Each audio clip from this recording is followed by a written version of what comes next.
Honorable Chief Secretary, members of the THA, Dr. Bob of the Organizing Committee, thank you for having me here today, and it's a welcome sight to see so many people interested in a comprehensive development plan. I've been to similar forums like this throughout the Caribbean where nothing happened after. And as Mr. London said, we need to take it forward, we need to implement it, and we need to put things in perspective so that it can actually happen. I was asked to speak on the case of utilizing renewable energy in Tobago. I currently work for a company that has offices in Miami, Antigua, Barbados, Guyana, Port of Spain, and we're looking at offices elsewhere. And what we found is that environmental awareness starts with simply turning off the lights in your house when they're not being used, turning off the TV when you're not looking at it, music, but so that you save on power and you become conscious, especially even in your own home, how you manage things and how you handle is in itself is going green. For example, the minute you use an LED bulb in your house, as has been done in Cuba, Jamaica, and in some of the islands and in Guyana, is you are saving on electricity by almost 60 or 70%. The simple street lights that you pass every day on the street, you see at night, and you see a yellowish effect that if someone is sitting far away or they're wearing a different type of shirt, you cannot tell the color. But then the LED light, you can, because there is a difference in the light spectrum. It uses less energy, and those same lamps that you see at 250 watts can now be used at 80 or 100 watts, and it's more effective. So we found it works successfully in security. I've worked on the Duncan Street police station in Port of Spain, where when electricity goes, the police station comes alive. The dark areas in the East Drive River where so much crime has happened before, the police cameras have been able to take up what is going on around the environment with the type of lighting. So that's some of the effects that you have with LED lighting. We all see in the news recently with the effects of climate change. It's affecting us all over the world. The ozone layer depletion is causing the polar ice caps to melt and is causing the sea levels to rise. So coastal erosion will increase. You will have inundation of areas, flat areas, and are close to the sea. And with the rising of the water, you have many other effects. So we have increased storms, you have ozone depletion, and they're all man-made pollution from fossil fuel, as we know, the use of gas and oil. All right? Recently, we have been going through a phase where the price of gas and oil is almost half the price it was before. We all know that that is not going to stay that way for long. It is going to change, it's going to move, and the volatility is how long will it last and at what price will we keep on paying for this energy. All right? So this is what has promoted, is promoting the case for green, part of the Serene, and part of the lifestyle, where you start with from a child in school, understanding, yes, I have people come into the office who have never seen a solar panel before. And some people don't understand that is energy. You put it on your house, you put enough, you can power everything in your house. It's so simple. In Barbados, we have been able that people who work in our offices do not pay electricity. Why? When they're at home, they use normal electricity from the grid. When they're at work, they're selling power back. So they always get a bill saying 0, 0, 0. So they're not paying any electricity because their power is being used during the day to develop the energies and industry. The thing about renewable energy is you're creating it and you're using it in the same place that it is being made. You do not have to import anything. You have the sun here, you have the wind, you have the tide, the ocean currents, and you have the rain falling every now and again, which is in itself is a form of renewable energy. So the advantage is, once you install and you get over that initial cost, because some people come to me and they said, I want to power something in my house, and they said air conditioner, I said that's a no-no. They want to power the hot water heater systems. We currently manufacture hot water systems in the Caribbean. We're one of the only companies who actually handles renewable energy products manufactured in the Caribbean. So when you make it on site, it is free, and there's no future additional costs other than operational and maintenance. So you're getting away from not using fuel, having the boat coming to Tobago every now and again to supply, and problems with storage, which in itself is a security risk, as we all see today. So moving forward, I'd like to present several options available that may be new to some of you, and some that you may see every day and not understand that this is actual power. Close up to you, sir. Could we have the next page? Right. We have several forms of the solar photovoltaic, which is called solar panels for short. You have wind turbine, which is wind power, and there are certain areas on the islands where you get wind all the time, so much so that you actually see the trees growing bent.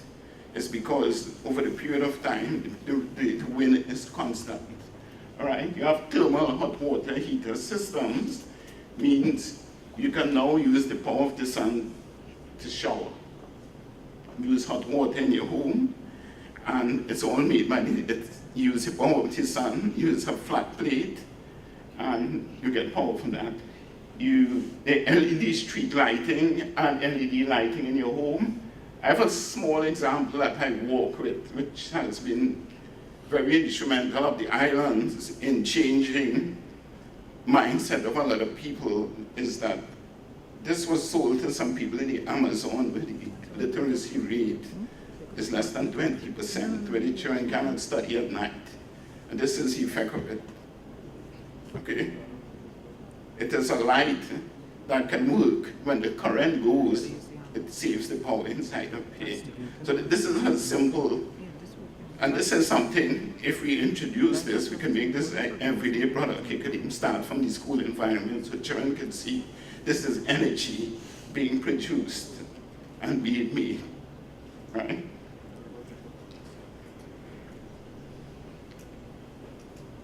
Right, there are several, you can start with solar energy in a very small way. You can start with 1 panel, 2 panels, 3 panels, or like I told someone just now, I hope the next time I come back I can see solar panels in the building next door being lighted by LED lighting, and their bill being decreased because they're using solar energy, and it's something we can incorporate in buildings throughout Tobago. You have to space it on non-arable land.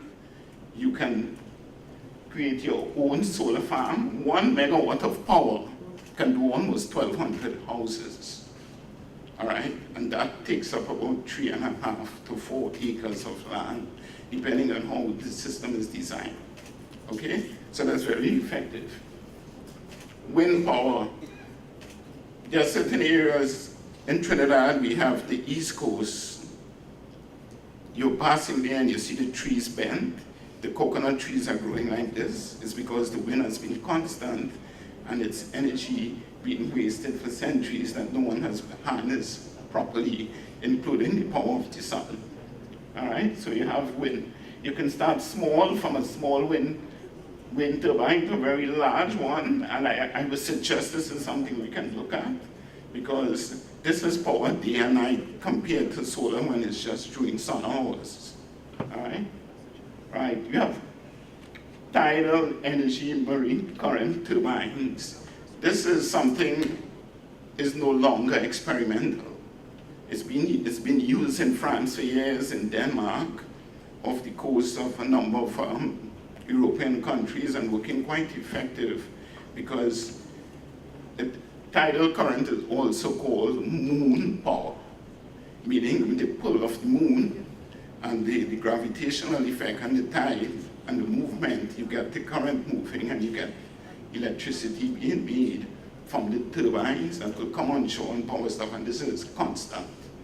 It can be all the time. We also have the hot water heater system that we currently manufacture here in the Caribbean. It's one of the only companies that does it, and you have the vacuum tubes, which I'm currently working on an experiment where we can take the vacuum tubes, take water from any source and use it in a solar still, and get water anywhere that you can drink via solar evaporation, right? Which is safe for drinking because the water evaporates, condenses, cools, and you can drink it. So it's very effective for that. This water actually gets very hot, and there are certain sunny days the water can actually turn into steam. So some people, you can actually get burned while using it. This is solar street lighting that are currently being installed at several schools in South Trinidad. One of the buildings there is Costat New Compound. It's also another form of LED lighting where we was able to convince them that you are being 70% energy efficient. So all of the street lights, all of the buildings, all of the lights, whenever you see a white light at night, you realize that LED is at work and is energy efficiency at work. Right. This is an example of what we call a home hybrid system, where you use several disciplines, several power for your home, where you have the solar, you have wind, and you have a hot water heater system. And you can have self-sustainable in your home. We have done similar systems for a guy. There's one guy who's living in the northern range in Trinidad who has a similar system like this, backed up by a battery, and he doesn't have to pay a bill. He's self-sufficient. Right, you have energy storage system. In the past, batteries themselves has always been an issue where it is expensive, till lithium-ion batteries. Recently, in the market, everybody will hear about Tesla making what they call a gigawatt factory, where these things are powering electric vehicles. You can use them, use all the power. When you get at home, you plug it in. You're safe to go the next day, but it actually works with a dryer. The electric cars work with a dryer plug in your house, and we know the cost of electricity is cheap, so you're actually driving for cents than filling your car, and there's no pollution, right? So we have energy storage systems. These can be effective in a building, it can be in your home, it could be, you can make the energy, save it, use it. So they're actually large systems that fit in a container up to 3 megawatt, and they're used for what they call grid stability, where when you have problems with the energy and you have the dropping, that will come in and add the amount so that it will compensate for that. So you have the benefit now of new technology with energy storage systems, and you have all of these workable options. I would like to suggest that coming out of this forum, that an awareness program is started in the schools, community, and nationwide, where we start. There's something I was working on in Trinidad for the school program. It's called BUY. And what it really is, it means boost your environment. So you're actually saying bye to the negativity and the pollution and all of these sort of things, from recycling your trash to go and going green. So it's all a mindset. And this is something, I hope everybody's looking at this, that if we have to take this course of action forward and implement, we have to say to ourselves, we are serious about renewable energy. And this is something, if the children in school start saying this to themselves, you know, sooner or later, 20 or 15 years from now, we'll start exporting technology and people going to all the islands and in other places to do installations, because it is a form of education and it is a new form of employment where renewable energy is concerned. Because right now we're looking for new engineers and there are none around with practical experience that can actually, you study it, but you actually have to do it every day to understand how everything interrelates with each other. So it's a good form of, I would like to call upon the powers that be to implement what I would call the Tobago Renewable Energy Commission, which is something that will regulate how renewable energy is used, these safeguards, what we import, how we use it, and the type of equipment that is implemented so that you don't have cheap, what they call, everybody tends to say Chinese product coming into the community and causing a negativity where solar. We had that problem in Trinidad in the police base where stuff was done and they fell to the ground. And they weren't working properly because it was not well thought of, right? And it put solar in a negative light when there are so many positive aspects of implementing this. So if we can start by this, really be able to regulate what we do and make sure it's done properly and implemented so the plan of going green can actually happen. Okay? I thank you for your time.